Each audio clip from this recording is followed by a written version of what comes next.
भारत माता की।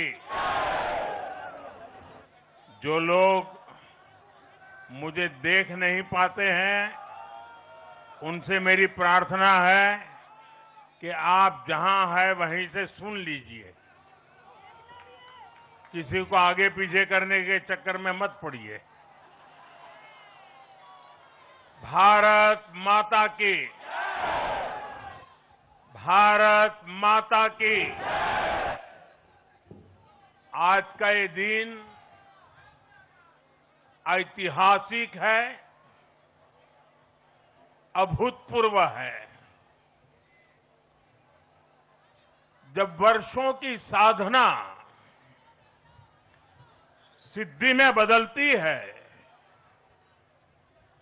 तो चेहरे पर जो खुशी होती है, वो खुशी आज मैं देश भर के भाजपा के कार्यकर्ता के चेहरे पर देख रहा हूं।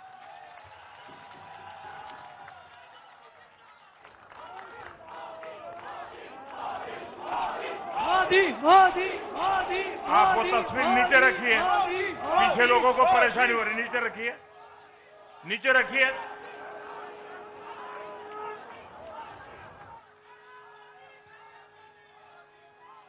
एक कार्यकर्ता होने के नाते मैं भाजपा के हर कार्यकर्ता की खुशी में शामिल हूं। साथियों, आज का ये दिवस कई मायनों में खास है, विशेष है। ये देश के उज्जवल भविष्य की उद्घोषणा का दिन है। ये भरोसे का दिन है। भरोसा भारत के महान लोकतंत्र पर, भरोसा परफॉर्मेंस की पॉलिटिक्स पर, भरोसा स्थिरता के संकल्प पर, भरोसा एक भारत श्रेष्ठ भारत की भावना पर। साथियों, मैं बंगाल की जनता का, असम की जनता का, पुडुचेरी की जनता का, तमिलनाडु और केरलम की जनता का आज आदरपूर्वक नमन करता हूं। मैं उन सबको वंदन करता हूं। मैं आज बीजेपी के कोटि कोटि कार्यकर्ताओं का भी हृदय से अभिनंदन करता हूं।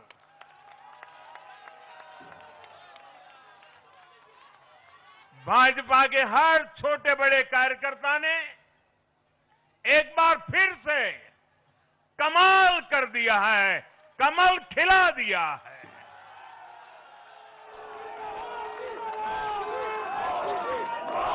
आपने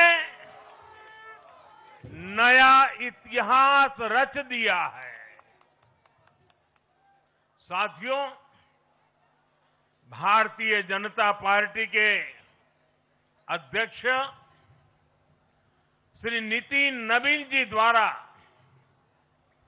अध्यक्ष पद संभालने के बाद ये पहले विधानसभा चुनाव थे।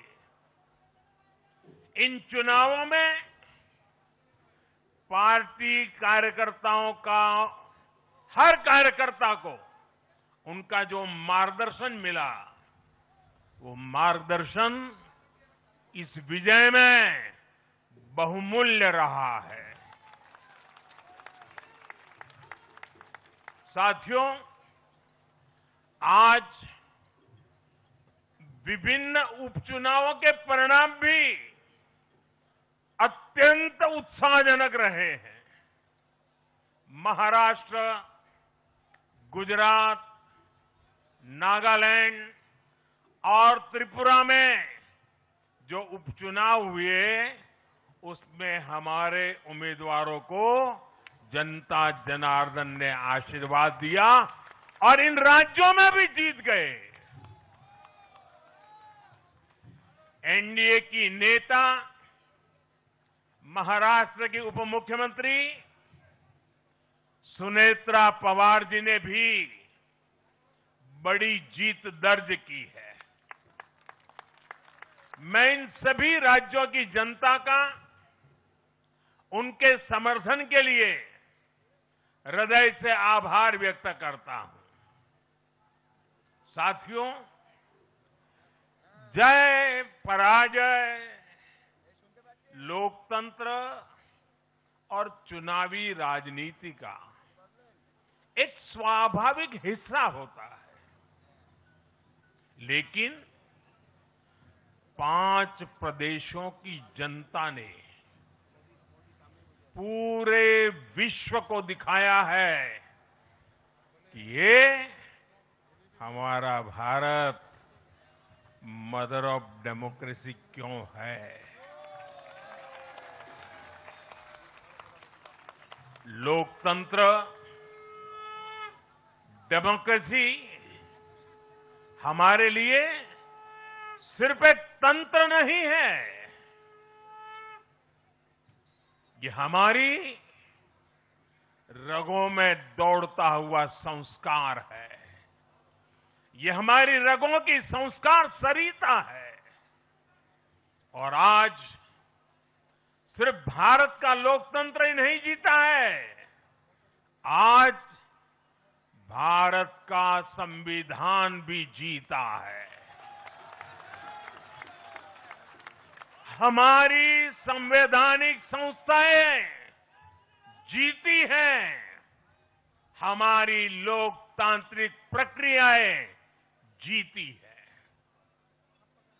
पश्चिम बंगाल में करीब 93% मतदान होना अपने आप में ऐतिहासिक रहा है। असम, तमिलनाडु, पुडुचेरी और केरलम में भी मतदान के नए रिकॉर्ड बने हैं। इसमें भी महिलाओं की भागीदारी बहुत अधिक रही है। ये भारतीय लोकतंत्र की सबसे उजली तस्वीर बन रही है। साथियों, मैं आज चुनाव आयोग के सभी कर्मचारी भाई बहनों को, जो भी मतदान से जुड़े प्रक्रिया के सारे कर्मी थे, साथ साथ विशेष तौर पर सुरक्षा बलों का भी मैं आज बहुत बहुत अभिनंदन करता हूं। भारत के लोकतंत्र की गरिमाओं को बनाए रखने में आप सबका योगदान इतिहास हमेशा हमेशा याद रखेगा। साथियों, पिछले साल 14 नवंबर को जब बिहार चुनाव के नतीजे आए थे, तब मैंने इसी जगह से बीजेपी मुख्यालय से आप सबको कहा था, गंगा जी बिहार से आगे बहते हुए गंगा सागर तक जाती है। और आज बंगाल की जीत के साथ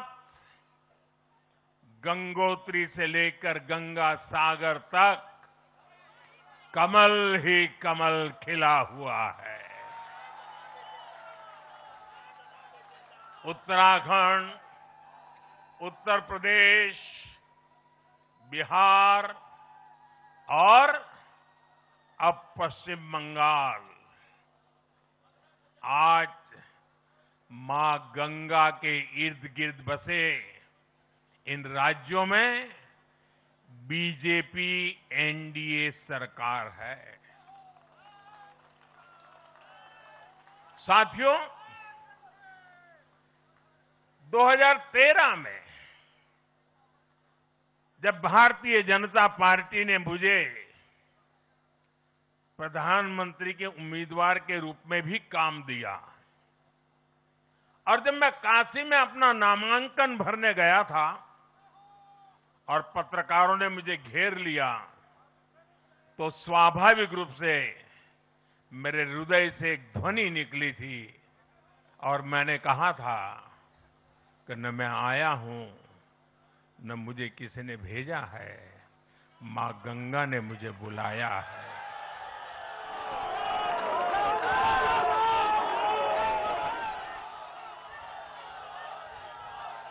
और आज मैं हर पल अनुभव कर रहा हूं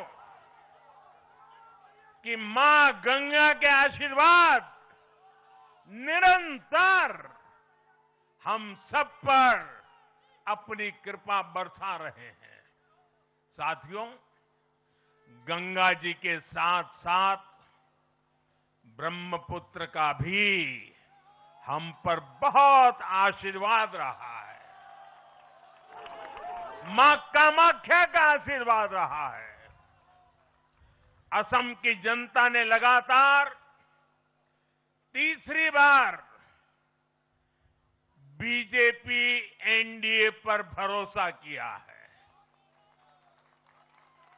हैट्रिक, तीसरी बार।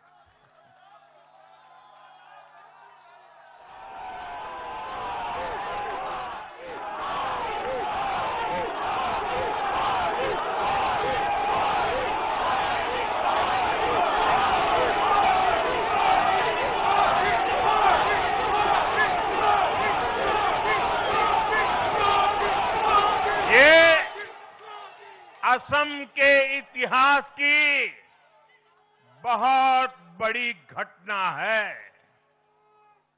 असम के टी गार्डन्स वाले क्षेत्रों में भी बीजेपी को अभूतपूर्व समर्थन मिला है।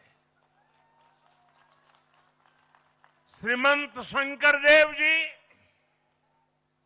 महायोद्धा लसित बोरफुकन जी, बोडोफा उपेंद्र नाथ ब्रह्मा जी, भूपेन हजारिका जी,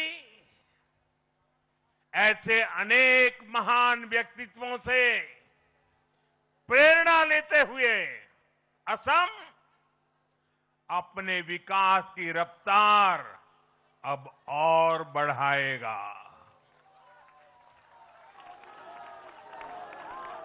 साथियों,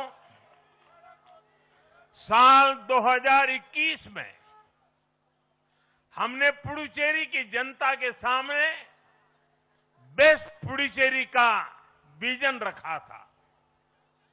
पुडुचेरी की जनता ने उस विजन पर विश्वास जताया, हमें अपना आशीर्वाद दिया था। पिछले 5 वर्षों में हमारी एनडीए सरकार ने पूरी निष्ठा और समर्पण के साथ इस विजन को गति देने का काम किया और आज एक बार फिर पुडुचेरी की जनता ने एनडीए पर अपना विश्वास व्यक्त किया है।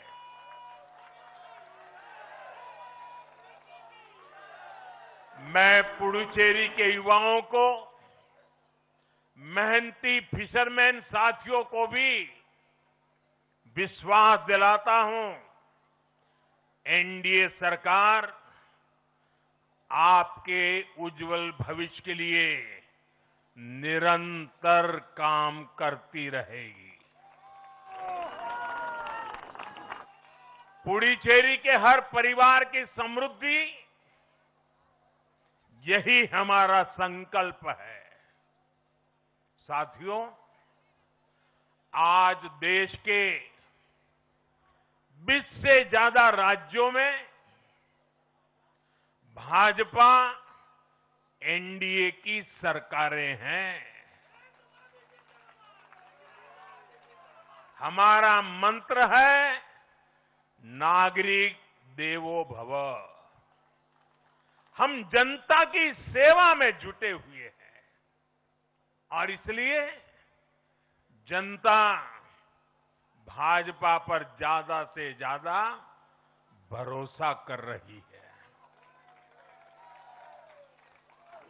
जनता साफ देख रही है, जहां भाजपा वहां गुड गवर्नेंस, जहां भाजपा वहां विकास। आप बीते 2 साल के ट्रेंड को देखिए। हरियाणा में लगातार तीसरी बार बीजेपी सरकार बनी। महाराष्ट्र में बीजेपी की जोरदार विजय हुई। दिल्ली में अभूतपूर्व जीत हासिल हुई। बिहार में भी हमें पहले से बड़ी विजय मिली और ये सफलता सिर्फ राज्यों के चुनाव में नहीं दिखी, ये सफलता लोकल गवर्नेंस के चुनाव में भी दिख रही है। साथियों, अभी 10 दिन पहले गुजरात के स्थानीय निकायों के परिणाम आए हैं। वहां बीजेपी 2.5-3 दशक से जनता की सेवा निरंतर कर रही है और हर चुनाव में जनता बीजेपी को आशीर्वाद के नए रिकॉर्ड बना रही है। गुजरात में इस बार बीजेपी को अब तक का हाईएस्ट वोट शेयर मिला है। ये भाजपा की गुड गवर्नेंस नीतियों की सफलता का बहुत बड़ा उदाहरण है। साथियों, आज भाजपा के कार्यकर्ता के रूप में मेरे मन में बार बार एक और बात आ रही है और वो बात यह है कि डॉक्टर श्यामा प्रसाद मुखर्जी की आत्मा को आज कितनी शांति मिली होगी।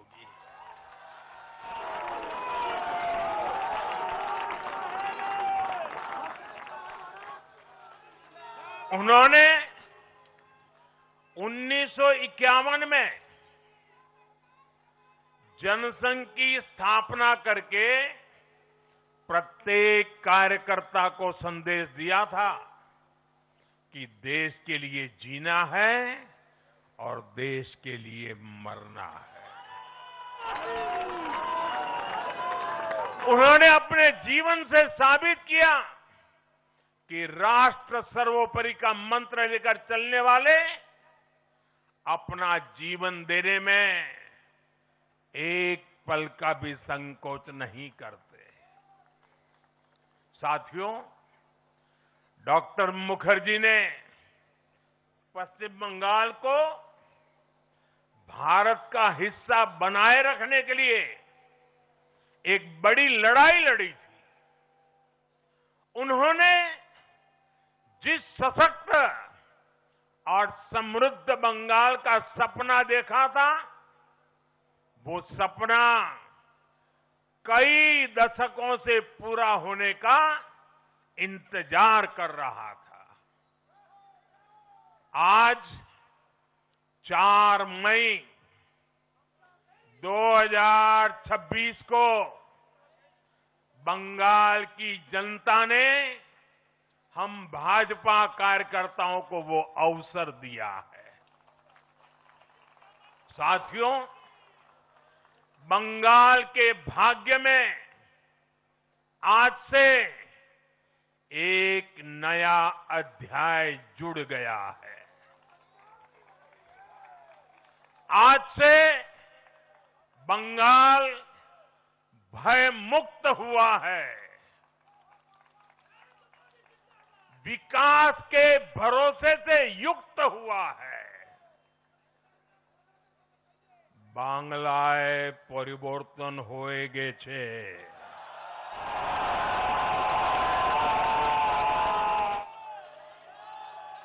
साथियों,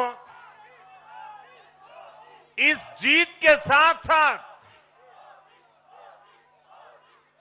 वंदे मातरम के 150वें वर्ष में भारत माता को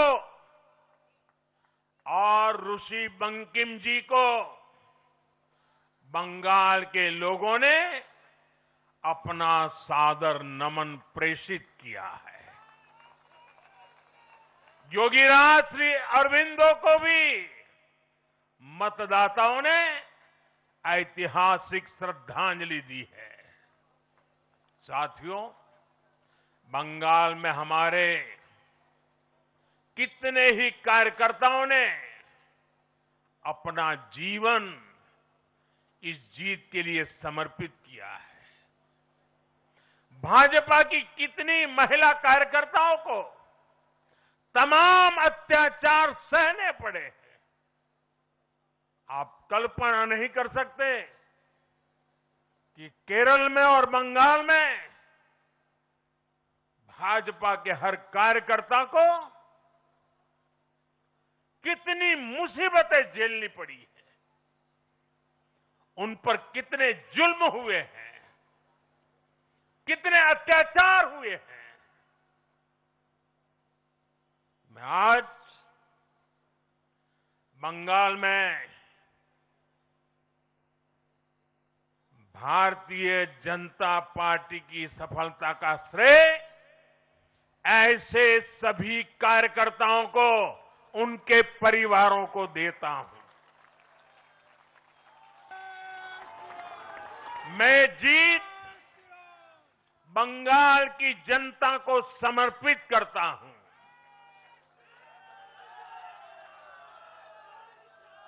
साथियों, अभी 4 मई की यह शाम भले ही ढल रही हो, लेकिन बंगाल की पावन धरा पर आज एक नया सूर्योदय हुआ है।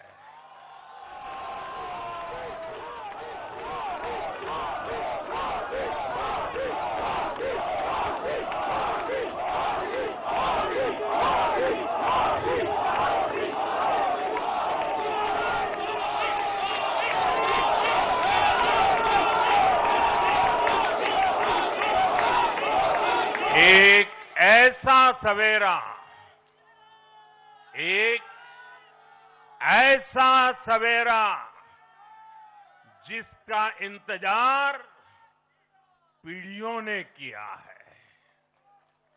भाजपा ने जितनी सीटें जीती वो महज एक चुनावी आंकड़ा नहीं है, ये उस अड़िग विश्वास की हुंकार है जिसने डर, तुष्टीकरण और हिंसा की राजनीति को जड़ से उखाड़ फेंका है।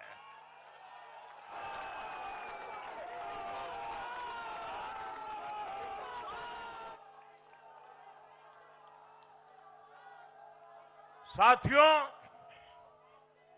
आज से बंगाल के भविष्य की एक ऐसी यात्रा शुरू हो रही है जहां विकास, अटूट विश्वास और नई उम्मीदें कदम से कदम मिलाकर चलेगी। मैं आज हर बंगालवासी को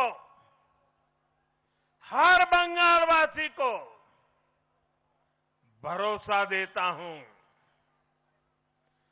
बंगाल के बेहतर भविष्य के लिए भाजपा दिन रात एक कर देगी। बंगाल में अब महिलाओं को सुरक्षा का माहौल मिलेगा, युवाओं को रोजगार मिलेगा, पलायन रुकेगा। पहली कैबिनेट में ही आयुष्मान भारत योजना को हरी झंडी दिखाई जाएगी और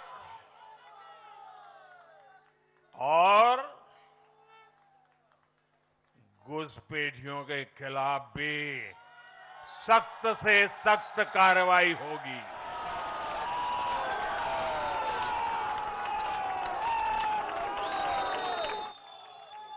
साथियों, इस महाविजय की दहलीज पर खड़े होकर हम गुरुदेव टैगोर को भी याद कर रहे हैं। 25 बैशाख 9 मई का दिन दूर नहीं है। हमारा संकल्प भी वही होना चाहिए जो उनका स्वप्न था। एक ऐसा परिवेश जहां मन भय मुक्त हो और सिर ऊंचा हो। और बीजेपी बंगाल में ऐसा भय मुक्त वातावरण बनाकर दिखाएगी, ये मोदी की गारंटी है।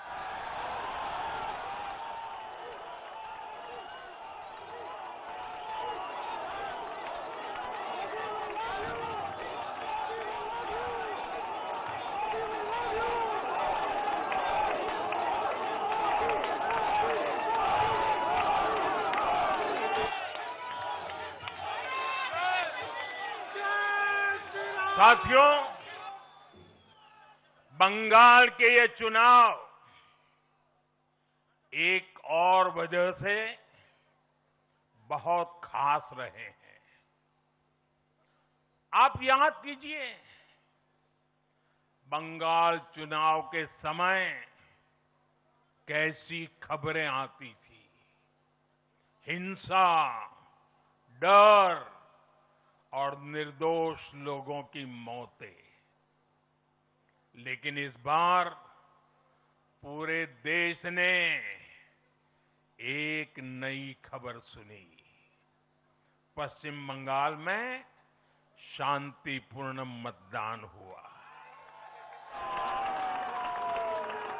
पहली बार ऐसा हुआ कि चुनावी हिंसा में एक भी निर्दोष नागरिक की जान नहीं गई। लोकतंत्र के इस महापर्व में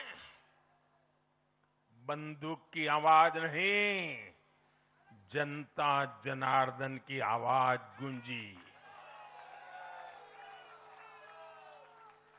पहली बार डर नहीं, लोकतंत्र जीता है। साथियों, आज जब बंगाल ने परिवर्तन के नए दौर में प्रवेश किया है, तो मैं बंगाल के हर राजनीतिक दल से एक आग्रह भी करना चाहता हूं। बंगाल में बीते दशकों में राजनीतिक हिंसा की वजह से न जाने कितनी जिंदगियां बर्बाद हो चुकी है।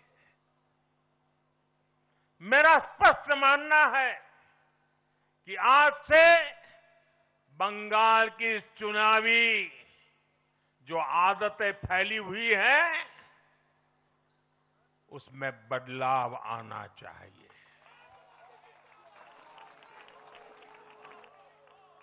आज जब भाजपा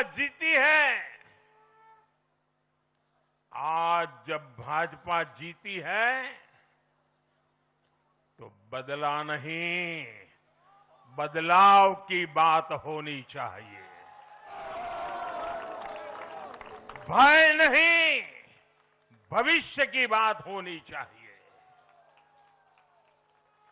मेरी सभी राजनीतिक दलों के कार्यकर्ताओं से अपील है, आइए हिंसा के इस अंतहीन चक्र को हमेशा के लिए खत्म करें।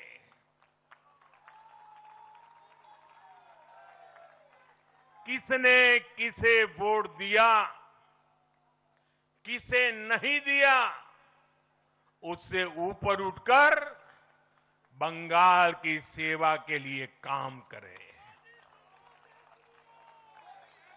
साथियों, इन राज्यों में चुनाव और उसके नतीजों की राजनीतिक एक्सपर्ट्स अपने अपने तरीके से समीक्षा कर रहे हैं, लेकिन इन नतीजों की एक और बहुत अहम बात है इनकी टाइमिंग।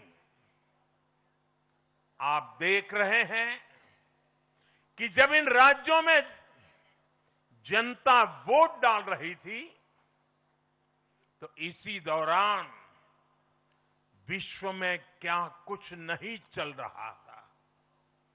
जगह जगह युद्ध के सायरन बज रहे थे, अस्थिरता और अराजकता का माहौल रहा, वैश्विक अर्थव्यवस्थाएं संकट में दिखी, और उस दौरान भारत का जन जन स्थिरता के लिए वोट दे रहा था। साथियों, आज पश्चिमी एशिया में चल रहे संकट का पूरे विश्व पर बुरा असर पड़ा है, लेकिन भारत पूरे सामर्थ्य से इस संकट का सामना कर रहा है।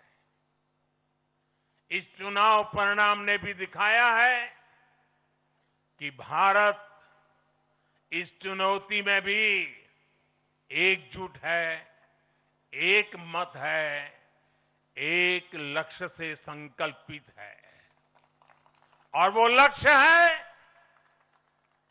विकसित भारत। विकसित भारत का लक्ष्य लेकर के हम निकले हैं। साथियों, विकसित भारत के संकल्प की सिद्धि में पूर्वोदय का बहुत बड़ा महत्व है।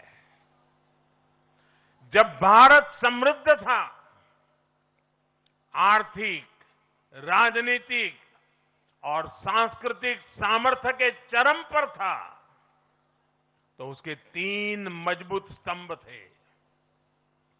ये स्तंभ थे अंग, अंग यानी आज का बिहार, बंग यानी आज का बंगाल, और कलिंग यानी आज का उड़ीसा। कलिंग उस समय हिंद महासागर के समुद्री व्यापार का एक छत्र सम्राट था।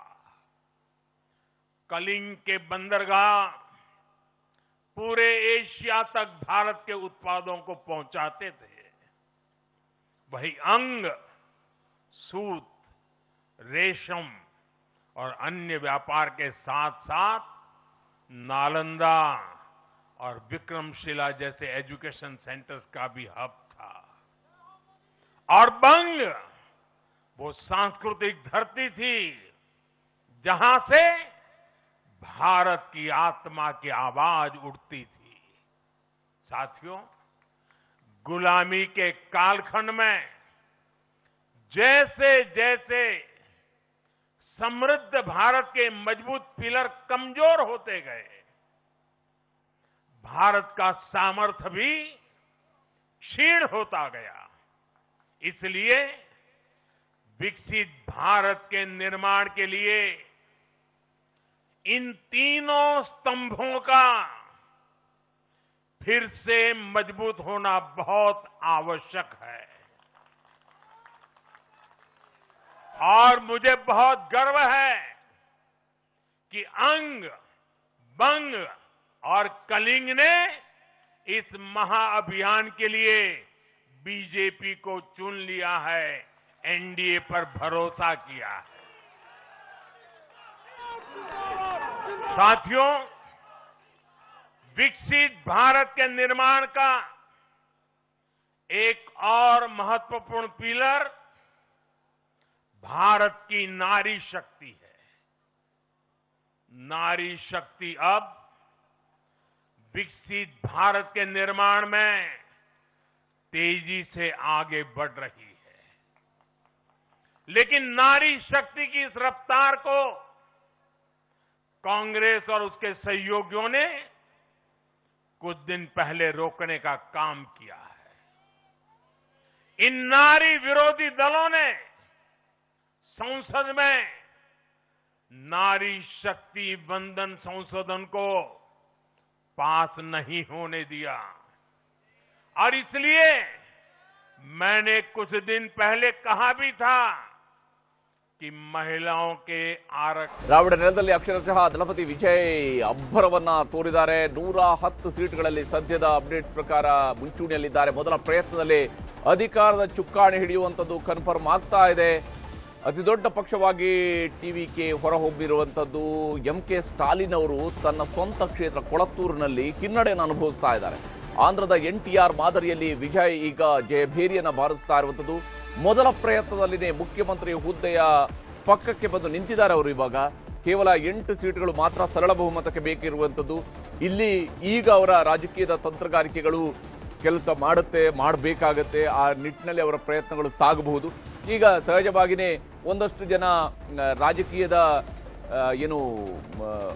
ವಾತಾವರಣ ಬದಲಾಗಿರುವಂತಹ ಸಂದರ್ಭದಲ್ಲಿ ಒಂದಿಷ್ಟು ವಲಸೆ ಹಕ್ಕಿಗಳು ಹಾರಾಟವು ಕೂಡ ಎಲ್ಲಿ ಒಳ್ಳೆಯ ಮಳೆ ಒಳ್ಳೆಯ ಬೆಳೆ ಇರುತ್ತೋ ಆ ಕಡೆಗೆ ಹಾರಿ ಹೋಗುವಂಗೆ ವಲಸೆ ಹಕ್ಕಿಗಳ ಹಾರಾಟವು ಕೂಡ ಶುರುವಾಗುತ್ತೆ. ಸಹಜವಾಗಿಯೇ ರಾಜಕೀಯವಾಗಿ ನಡೆಯುವಂಥದ್ದು ಇದ್ದೇ ಇರುತ್ತೆ. ಇಲ್ಲಿ 110 ಸೀಟ್ಗಳಿಗೆ ಬದಲು ನಿಂತಾಗ ಅಲ್ಲಿರುವಂತಹ ಇಬ್ಬರು ಎದುರಾಳಿಗಳು ಕೂಡ 57, 67 ಎರಡೂ ಕೂಡ ಹಾವು ಮುಂಗುಸಿಯ ರೀತಿಯಲ್ಲಿ ಎಣ್ಣೆ ಸೀಗೆಕಾಯಿ ರೀತಿಯಲ್ಲಿ ಹೋರಾಟ ನಡೆಸ್ತಾ ಇದ್ದಂತಹ ಪಕ್ಷಗಳು DMK ಮತ್ತು ಅಣ್ಣಾ DMK ಪಕ್ಷಗಳು ಇರುವಂಥದ್ದು.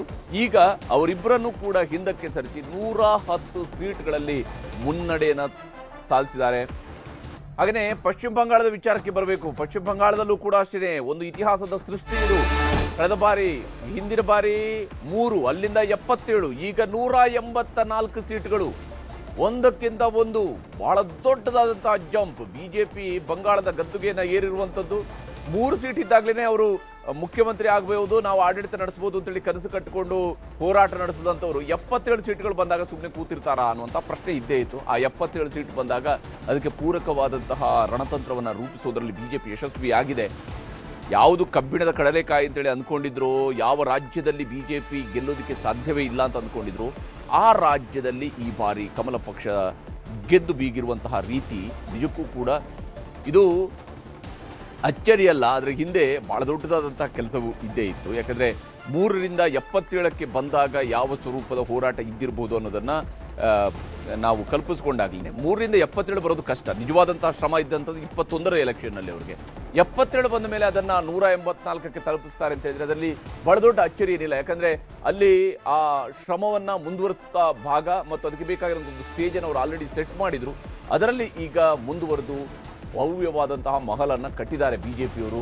2 ಹಿಂದೂ ವಿರೋಧಿ ಸರ್ಕಾರಗಳು, ಒಂದು ಪಶ್ಚಿಮ ಬಂಗಾಳದಲ್ಲಿ, ಒಂದು ತಮಿಳುನಾಡಿನಲ್ಲಿ. ಇಡೀ ತಮ್ಮ ಒಂದು ರೀತಿ ಆ ಫೋಬಿಯಾ ಇತ್ತಲ್ಲ, ಹಿಂದೂ ಸನಾತನ ಧರ್ಮದ ವಿರುದ್ಧ ಇದ್ದಂಥ ಏನು ಸ್ಟಾಲಿನಿನ ಫೋಬಿಯಾ, ಮತ್ತು ಹಿಂದೂಗಳನ್ನು ನಾವು ಯಾಕೆ ಪ್ರಾರಂಭದಲ್ಲೇ ಹೇಳಿದೆ ನಾಗರಿಕತೆಯ ಚುನಾವಣೆ ಇದು ಅಂತ ನಾವು ಯಾಕೆ ಹೇಳಿದೆ ಡೆಮಾ ಇದು ಅಂದರೆ, ಒಂದು ಅಲ್ಪಸಂಖ್ಯಾತರ ಮತವನ್ನು, ಆ ಒಳನುಸುಳಿಕೋರರ ಮತವನ್ನು ಹಿಡ್ಕೊಂಡು ಬಂಡವಾಳ ಮಾಡಿಕೊಂಡು ಎಲ್ಲ ಈ ಥರ ನಮ್ಮ ದೇಶದ ಯಾವುದೆಲ್ಲ ಸಜ್ಜನಿಕೆಯ ಒಂದು ಗುಣಧರ್ಮ ಇರಬೇಕು ಅದು ಎಲ್ಲನೂ ಧಿಕ್ಕರಿಸ್ಬಿಟ್ಟು, ಅದು ಸುಪ್ರೀಂ ಕೋರ್ಟ್ ಇರ್ಬೋದು, ಚುನಾವಣಾ ಆಯೋಗ ಇರ್ಬೋದು, ಸ್ವತಃ ಎಲ್ಲ ರೀತಿಯ ಸಂವಿಧಾನವನ್ನು ದೂರ ಮಾಡುವಂಥ ಕೆಲಸವನ್ನು ಮಮತಾ ಬ್ಯಾನರ್ಜಿಯವರು ಮಾಡಿದರು. ಒಂದು ರೀತಿ ದೇಶಕ್ಕೆ ಒಂಥರ ಗಂಡಾಂತರ ರೀತಿ ಒಳಗಡೆ ಒಂದು ಸರ್ಕಾರವೇ ವರ್ತಿಸ್ತಾ ಇದ್ದಂಥದ್ದು. ಏನು ನುಸುಳುಕೋರರು ಬರ್ತಿದ್ರು, ಏನು ಒಂದು 3431 ಕಿಲೋಮೀಟ್ರ್ ಬಾರ್ಡರ್ ಇದೆ, ಅದರಲ್ಲಿ 600 ಕಿಲೋಮೀಟ್ರ್ ಬಾರ್ಡರನ್ನು ಬೇಕಾಗಿರ್ತಕ್ಕಂಥ ಕೇಂದ್ರ ಸರ್ಕಾರ ಪ್ರತಿ ಬಾರಿ ಅದಕ್ಕೆ ಹಣ ಕೊಟ್ಟರೆ ಹಣವನ್ನು ಉಪಯೋಗಿಸ್ಕೊಳ್ಳದೆ ವಾಪಸ್ ಕಳಿಸ್ತಾ ಇದ್ರು. ಅಂದರೆ ಯಾವ ಕಾರಣಕ್ಕೋಸ್ಕರ? ಓಟಿನ ಸಲುವಾಗಿ ಅವರನ್ನು ಮಾಲ್ಡಾ ಮತ್ತು ಬೇರೆ ಬೇರೆ ಜಾಗದಲ್ಲಿ ಅವರನ್ನು ಸಂರಕ್ಷಣೆ ಮಾಡಬೇಕು ಅಂತ. ನಿನ್ನೆ ಬಾಂಗ್ಲಾದೇಶದ ಏನು ಸಂಸತ್ತಿನ ಒಳಗಡೆ ಒಬ್ಬ ಹೊಸ ಪಾರ್ಲಿಮೆಂಟ್ ಸದಸ್ಯ ಹೇಳಿದಂಥ ಮಾತು ಅಂದರೆ BJP ಸರ್ಕಾರ ಬಂದರೆ ನುಸುಳುಕೋರನ್ನ ಏನು ಹೋಗಿದ್ರು ಅವ್ರನ್ನೆಲ್ಲ ವಾಪಸ್ ಕಳಿಸ್ತಾರೆ ಅಂತ. ಅಂದರೆ ಕಳೆದ 45 ವರ್ಷಗಳಲ್ಲಿ ಅದು ಕಮ್ಯುನಿಸ್ಟ್ ಅವರು ಇರ್ಬೋದು, ಅದು TMC ಇರ್ಬೋದು, ತಮ್ಮ ಸ್ವಾರ್ಥ ರಾಜಕಾರಣಕ್ಕೋಸ್ಕರ ಈ ದೇಶದ ಒಳಗಡೆ ನುಸುಳುಕೋರರನ್ನು ಪೋಷಿಸ್ತಕ್ಕಂಥದ್ದು, ಅವ್ರನ್ನ ಬೆಂಬಲವಾಗಿ ನಿಂತಿರ್ತಕ್ಕಂಥದ್ದು. ಪಶ್ಚಿಮ ಬಂಗಾಳದ ಜನತೆಗೆ, ಅಲ್ಲಿಯ ಕಾರ್ಯಕರ್ತರಿಗೆ ಪ್ರಧಾನಮಂತ್ರಿ ನರೇಂದ್ರ ಮೋದಿಜಿಯವರು, ಅಮಿತ್ ಶಾ ಅವರು ಸೇರಿದಂತೆ ನಮ್ಮ ನಿತಿನ್ ನಬೀನ್ರವರು ರಾಷ್ಟ್ರೀಯ ಅಧ್ಯಕ್ಷರು, ಅವರೆಲ್ಲರಿಗೂ ಅಭಿನಂದನೆಗಳನ್ನು ಸಲ್ಲಿಸಲಿಕ್ಕೆ ಬಯಸ್ತೇನೆ. ನಮ್ಮ ಪಕ್ಷ ಪಂಚಾಯಿತಿಯಿಂದ ಪಾರ್ಲಿಮೆಂಟ್ನವರೆಗೆ ಪ್ರತಿಯೊಂದು ಚುನಾವಣೆಯನ್ನು ಗಂಭೀರವಾಗಿ ತೆಗೆದುಕೊಳ್ಳುತ್ತೆ.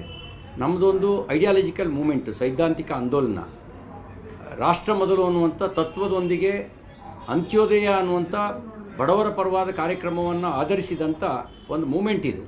ಹಾಗಾಗಿ ಪಶ್ಚಿಮ ಬಂಗಾಳದಲ್ಲಿದ್ದಂಥ ಒಂದು ಮತೀಯ ಓಲೈಕೆ ರಾಜಕಾರಣ, ಪಶ್ಚಿಮ ಬಂಗಾಳದಲ್ಲಿದ್ದಂಥ ಭ್ರಷ್ಟಾಚಾರ, ಪಶ್ಚಿಮ ಬಂಗಾಳದಲ್ಲಿದ್ದಂಥ ರಾಜಕೀಯ ದೌರ್ಜನ್ಯ, ಅಲ್ಲಿಯ ಮಹಿಳೆಯ ಮೇಲಿನ ಅತ್ಯಾಚಾರ, ಅದು ಕೊನೆಯ कभी खाने पीने की आदतों को लेकर समाज को बांटने की कोशिश हुई और कभी अपने ही देश के लोग